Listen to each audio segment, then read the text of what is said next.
அள்ளிரவு விடிய கெஞ்சிரனே மட்டும் கிட்ட வந்து மிஞ்சிரனே உன்னை தொட்டு கொஞ்சிரனே என்னை விட்டு விலகி আখি কিন্তু নতুন করে আবারও প্রেমে পড়েছে, কিন্তু কার প্রেমে পড়েছে আখি কিন্তু সেটাই এবার জানিয়ে দিল তার ভিডিওর মাধ্যমে। হ্যাঁ ভিউয়ার্স, রিসেন্টলি আখি কিন্তু একটা ভিডিও পোস্ট করেছে এবং সেই পোস্টে সে লিখেছে, আমি প্রেমে পড়েছি। আমি আগে জানতাম না আমাকে সাদা ড্রেসে এত বেশি ভালো লাগে, তাই তো আমি সাদা ড্রেসের প্রেমে পড়ে গেছি। ঠিক এরকমই একটা পোস্ট শেয়ার করেছে আখি।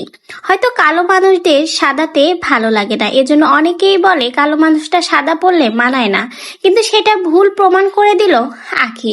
আখি রিসেন্টলি সাদা ড্রেস পরে একটা ভিডিও করেছে এবং সেই ভিডিওতে কিন্তু আখিকে সাদা ড্রেসে অসাধারণ লেগেছে, আর সেটা দেখেই আখি একটা পোস্ট করেছে। আখি তার সেই পোস্টে লিখেছে, আগে ভাবতাম সাদা ড্রেসে আমাকে মানায় না, এখন দেখি সাদা ড্রেসে আমাকে সব থেকে বেশি মানায়, এবং নিচেই লাভ ইমোজি।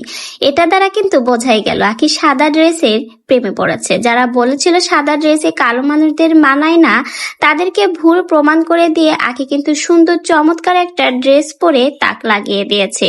गया न हो गया किसी का अब रास्ता मिल गया।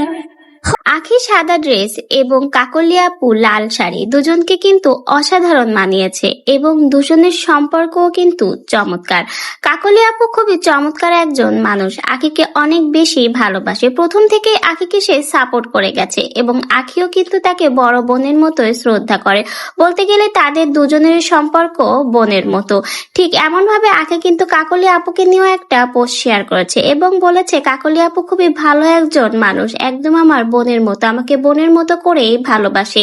এই মানুষটাও কিন্তু বিপদের সময় প্রথম থেকেই আখির পাশে ছিল, এখনো পাশে রয়েছে। আমরা আশা করি এবং দোয়া রাখি ভবিষ্যতেও যেন কাকলিয়া আপুর সাথে আখির সম্পর্ক ভালো থাকে। কাকলিয়া আপু এবং আখিকে দুজনকে কিন্তু একসাথে লাল সাদা ড্রেসে চমৎকার লাগছে। তো বলে যাবেন এই সুন্দর জুটিদের আপনাদের কেমন লাগলো? লাল সাদা কম্বিনেশনে আখি এবং কাকলিয়া আপুকে কেমন মানিয়েছে? অবশ্যই কমেন্ট বক্সে আপনার মূল্যবান মন্তব্য জানিয়ে যেতে ভুলবেন না।